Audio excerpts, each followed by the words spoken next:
અધ્યાય નંબર 1 શ્લોક નંબર 26-27। આ શ્લોક અર્જુનના મનમાં આવેલા નાટકીય પરિવર્તન માટે દર્શાવે છે। અર્જુન બંને સેનાઓની વચ્ચે ઉભો રહીને જુએ છે તો તેમને ખબર પડે છે કે આમ મારી સામે દુશ્મનો નથી, પરંતુ મારા જ લોહીના સંબંધો છે।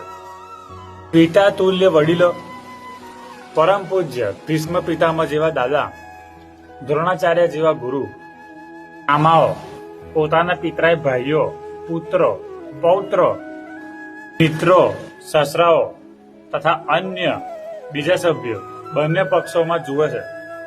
આ દ્રશ્ય એટલે કે પોતાના જ સગા સંબંધીઓ, મિત્રો અને આ સંબંધીઓને જોઈને તેમના મનમાં, એમના હૃદયમાં હચમચાવી દે છે। અર્જુનમાં યોદ્ધા ભાવ ઓગળી જાય છે, કરુણા અને શોકમાં ડૂબી જાય છે।